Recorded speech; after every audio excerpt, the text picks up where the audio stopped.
Pelaksanaan HUT TNI yang mengambil lokasi di Dermaga Indah, Kiat, Cilegon, Banten. Ada ribuan atau belasan ribu prajurit, tepatnya Rike, yang upacara HUT TNI yang ke-70. TNI mengerit yang merupakan gabungan dari Angkatan Udara, Angkatan Darat, dan juga Angkatan Laut. Adapun gladi bersih yang akan dilaksanakan pada pagi ini dihadiri secara langsung oleh Panglima TNI Jenderal Gatot Nurmantio, didampingi oleh Kepala Staf Angkatan Darat Jenderal TNI Mulyono, Kepala Staf Angkatan Laut Laksamana TNI Ade Supandi, dan Kepala Staf Angkatan Udara Marsikal TNI Agus Supriyatna.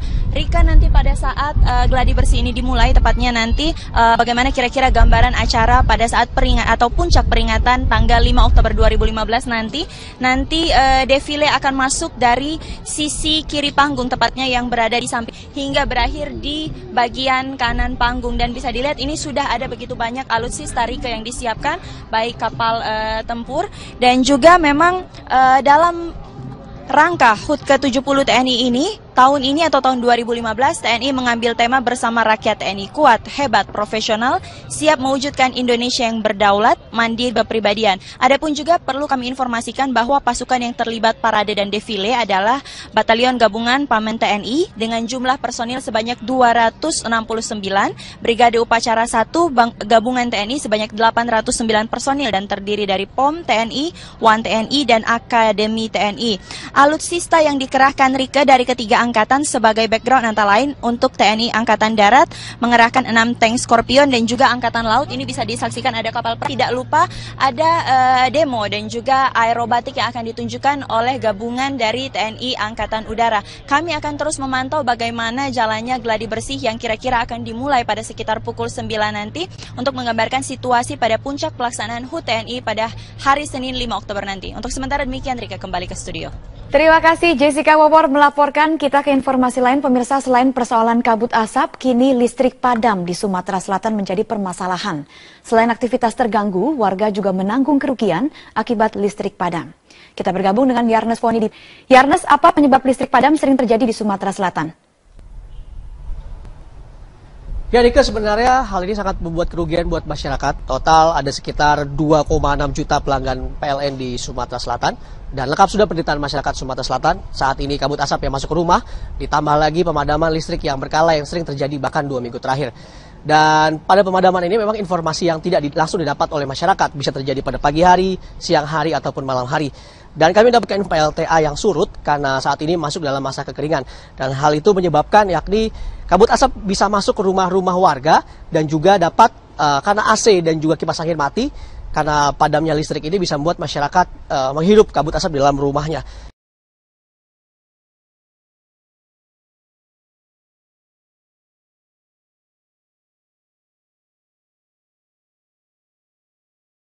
Pihak PLN. Dengan kondisi musim kemarau sekarang, beberapa PLTA itu tidak bisa beroperasi. Kalaupun bisa. Itu juga jadi, dan PLN menyatakan defisit daya sekitar 225 sampai dengan 240 megawatt. Berikut petikan wawancara dari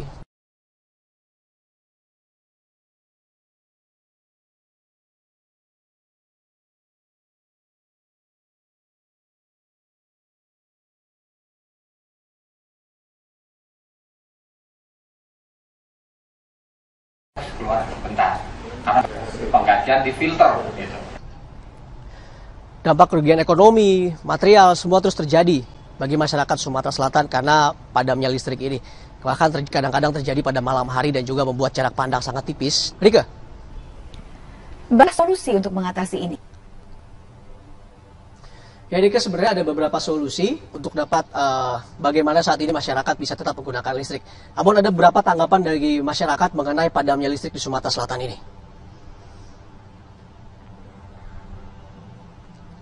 Ganggu ya Mbak ya, genset itu hanya bisa untuk nyalain aja, tapi untuk kayak telepon, kayak jaring internet itu kita mati total. Sangat terganggu benar dengan kejadian kayak gini, dan matinya juga sangat lama gitu loh.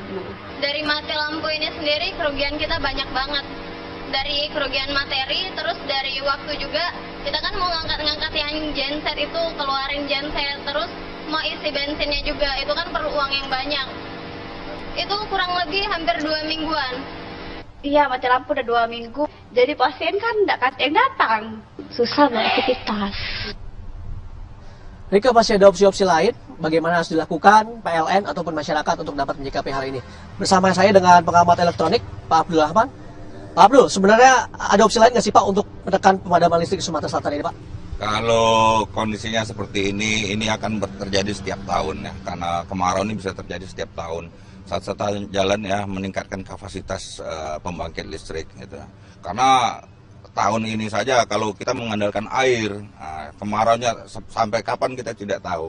Jadi meningkatkan kapasitas pembangkit listrik itu cara yang paling baik gitu. Berarti tidak hanya menggunakan PLTA ya Pak? Ya tidak, karena PLTA itu kan mengandalkan hujan.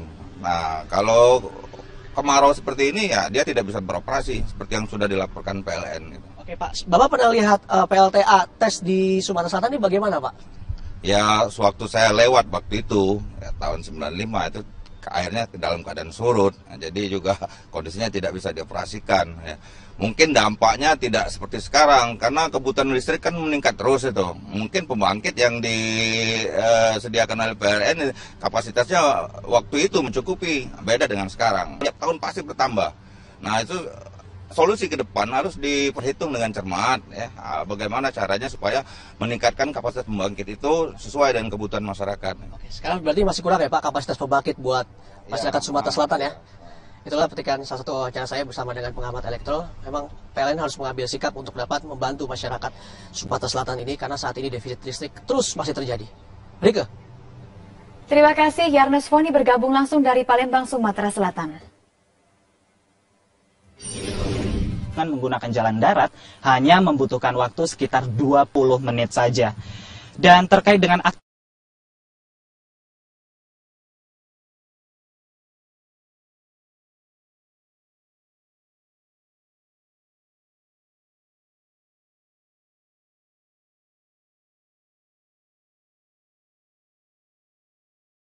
juga pengunjung bisa makan-makan timur pantai ini ada banyak pondok yang bisa dimanfaatkan oleh para pengunjung untuk menyantap menu seafood yang telah disiapkan oleh para pengelola di sini.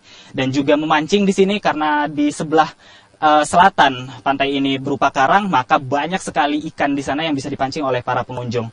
Dan yang terakhir, fenomena sunset yang paling penting. Jika pada sore hari, karena ini letaknya di sebelah barat, ini membuat fenomena sunset sangat mudah untuk disaksikan pada sore hari. Dan Rike, yang perlu kami sampaikan di sini adalah memang pengelolaan di Pantai Lampu ini sudah cukup baik. Namun masih ada ratusan wisata di Provinsi Aceh yang masih kurang perhatian oleh pemerintah setempat.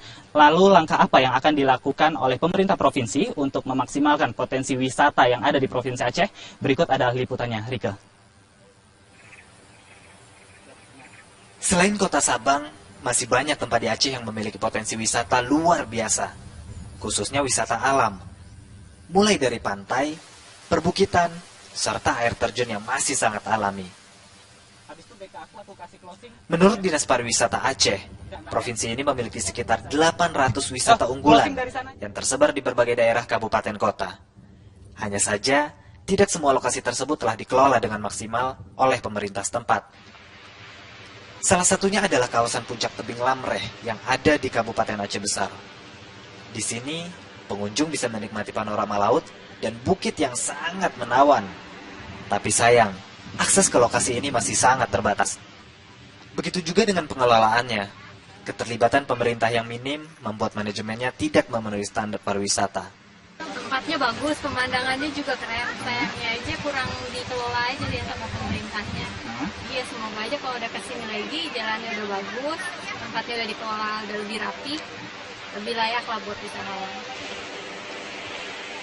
Menanggapi hal ini, Dinas Pariwisata dan Budaya Aceh akan lebih gencar